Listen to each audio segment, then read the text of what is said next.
Hello everyone, this is doctor Mansi from Bharat homeopathy. आज मैं आप लोगों के साथ बात करने वाली हूँ दो ऐसी दालों की जो अगर आपको अस्थमा है या आपको सांस की कोई भी दिक्कत है तो वो दालें आपको बहुत फायदा करने वाली है और वो दालें आपको ज़रूर खानी चाहिए। उससे आपके अस्थमा के सिम्टम्स काफ़ी हद तक कम हो सकते हैं। तो सबसे पहले जान लेते हैं कि क्या सिम्टम्स होते हैं अस्थमा में और अस्थमा होता क्या है। अस्थमा होता है जब आपको सांस लेने में तकलीफ होती है। अब वो सांस लेने में तकलीफ क्यों हो रही है? क्योंकि जो आपके फेफड़े हैं, जो आपके लंग्स हैं, जो आपकी सांस लेने की नलियां हैं वो छोटी हो गई हैं, उनका रास्ता कम हो गया है, वो सिकुड़ गई हैं। अब वो सिकुड़ी हैं या वहाँ पे जगह कम हुई है, वो क्यों हुई है? वहाँ पे या तो सूजन आ गई है या फिर वहाँ पर इतना म्यूकस इकट्ठा हो गया है कि वहाँ का जो रास्ता है वो छोटा होता जा रहा है। अब जब रास्ता छोटा होगा तो आपको तकलीफ होगी सांस लेने में। जब आप सांस लेंगे और छोड़ेंगे तो आपको उससे तकलीफ होगी।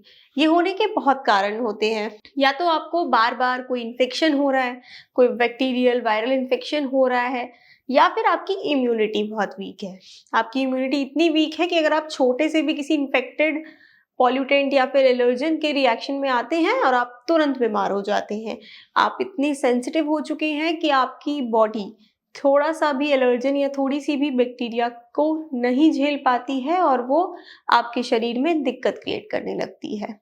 इस वजह से होता है अस्थमा। अस्थमा का रीज़न होता है कि जो आपकी नलियाँ हैं उसमें सूजन हो गई है। वो सूजन क्यों हो रही है? क्योंकि कोई इन्फेक्शन हो रहा है। आपकी छाती में जकड़न रहने लगती है, आपकी छाती में दर्द रहने लगता है, आपको खाँसी की समस्या आ जाती है। ये सभी लक्षण होते हैं अस्थमा के। अगर आपको थोड़ा-सा ही चलने में आपकी साँस फूल रही है तो मतलब आपको अस्थमा की शिकायत हो सकती है। वैसे तो मैं हमेशा बताती हूँ कि अगर आपको कोई भी बीमारी है तो आपको अपनी इम्यूनिटी पे सबसे ज़्यादा ध्यान देना है। इम्यूनिटी ही इम्पॉर्टेंट रोल होती है, इम्यूनिटी ही सबसे बड़ी चीज़ है अगर आपको कोई भी बीमारी है। अगर आपकी इम्यूनिटी अच्छी है तो आप किसी भी बीमारी से लड़ सकते हैं, आप किसी भी बीमारी का सामना कर सकते हैं। तो जितनी अच्छी आप अपनी डाइट रखेंगे, जितना आप अपनी डाइट का ख्याल रखेंगे, जितनी आप हेल्दी चीज़ें खाएँगे, जितनी आप फ्रूट्स खाएँगे, हरी सब्जियाँ खाएँगे, नट्स खाएँगे, जो भी हेल्दी चीज़ें होती हैं, अगर आप अपनी डाइट में अगर आप अपना एक हेल्दी डाइट प्लान फॉलो कर रहे हैं, तो आपकी इम्यूनिटी दिन ब दिन बहुत स्ट्रॉन्ग हो जाती है। तो आज हम बात करने वाले थे 2 दालों की। अब वो ऐसी कौन-सी 2 दालें? वैसे तो बहुत दालें होती हैं जो हम खाते हैं, लेकिन अगर आपको अस्थमा की शिकायत है, अगर आपको सांस की शिकायत है, तो ये 2 दालें आपको बहुत फ़ायदा करने वाली हैं। सबसे पहली दाल है मूँग की दाल, हरी दाल जो होती है।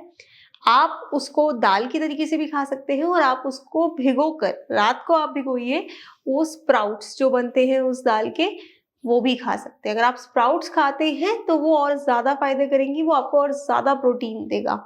लेकिन अगर आप दाल भी खा रहे हैं मूँग की, तो तब भी वो आपको फ़ायदा करेगा। अब वो आपको बनाना कैसे है? जब आपको वो दाल कुकर में नहीं बनानी है, आपको उस दाल को कम से कम 2 से 3 घंटे पहले भिगो देना है और आपको खुले बर्तन में वो दाल बनानी है। कुकर में जब हम दाल बनाते हैं, तो उसके काफ़ी सारे प्रोटीन्स, उसके न्यूट्रिएंट्स जो होते हैं वो ख़त्म हो जाते हैं, वो हमें नहीं मिल पाते हैं। इसलिए आपको दाल हमेशा खुले बर्तन में बनानी है। आप पहले उसको थोड़ा-सा भिगो लीजिए ताकि खुले बर्तन में वो दाल ईज़िली बन जाएगी और अगर आप मिट्टी के बर्तन में दाल बनाते हैं तो वो और भी ज़्यादा आपको फ़ायदा करने वाली है। दूसरी दाल है जो आपके अस्थमा के सिम्पटम्स को कम करने वाली है, वो है मसूर की दाल। मसूर की दाल भी बहुत फ़ायदेमंद होती है। मसूर की दाल को भी सेम तरीके से ही बनाना है आपको, कुकर में नहीं बनाना है, खुले बर्तन में बनाना है।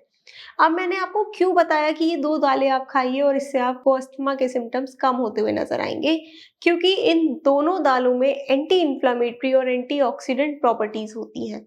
ये हमारे शरीर में जो सूजन आ जाती है, उस सूजन को धीरे-धीरे कम करती है और एंटीऑक्सीडेंट प्रॉपर्टी यानी कि जो हमारी बॉडी में फ्री रेडिकल्स होते हैं, जो हमारे लंग्स को या फिर हमारी बॉडी में कहीं पे भी वो फ्री रेडिकल्स अगर नुकसान पहुँचा रहे हैं, तो वो उसको रोक सकती है। एंटीऑक्सीडेंट प्रॉपर्टी फ्री रेडिकल्स से हमारी बॉडी को बचाती है और तीसरी चीज, इन दोनों ही दालों में जिंक, आयरन, कॉपर, मैग्नीशियम सब कुछ भरपूर मात्रा में होता है और ये सभी जरूरी होता है एक इम्यूनिटी बनाने में, इम्यूनिटी को स्ट्रॉन्ग करने में। ये सारे न्यूट्रिएंट्स, विटामिन्स, मिनरल्स ज़रूरी होते हैं और इन दोनों ही दालों में आपको ये मिलते हैं।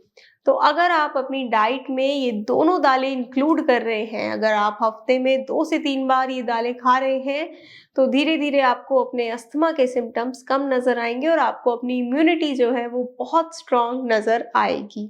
हैवी दालें नहीं खानी होती हैं, जैसे कि अरहर की दाल, चने की दाल, ये दालें हमें नुकसान करती हैं, ये हमें गैस भी कर सकती हैं, ब्लोटिंग भी कर सकती हैं, जिसके बाद हमें सांस लेने में और तकलीफ हो सकती है। इसीलिए ये 2 दालें ऐसी हैं जो आप बिना सोचे समझे आंख बंद करके आप खा सकते हैं और आपको बेहद फायदे ये 2 दालें देंगी। फिर भी आपको अगर अस्थमा की शिकायत ज़्यादा आ रही है, मैं हमेशा कहती हूँ कि मैं जो ये डाइट्स बताती हूँ, जो भी आपको एडवाइस देती हूँ, ये आपकी किसी भी बीमारी के सिम्टम्स को मैनेज कर सकती है, ठीक नहीं कर सकती। ठीक करने के लिए आपको मेडिसिन्स की नीड है ही, मेडिसिन्स लेनी पड़ती हैं अगर आपको कोई भी बीमारी हो गई है। हाँ, आप अपना लाइफस्टाइल, अपना डाइट चेंज करके उसको मैनेज ज़रूर कर सकते हैं। तो अगर आपको अस्थमा है तो उसके लिए होम्योपैथिक ट्रीटमेंट आप लीजिए, वो रूट से क्योर करेगा आपके अस्थमा को। उसके लिए आप भारत होम्योपैथी में भी संपर्क कर सकते हैं। Thank you.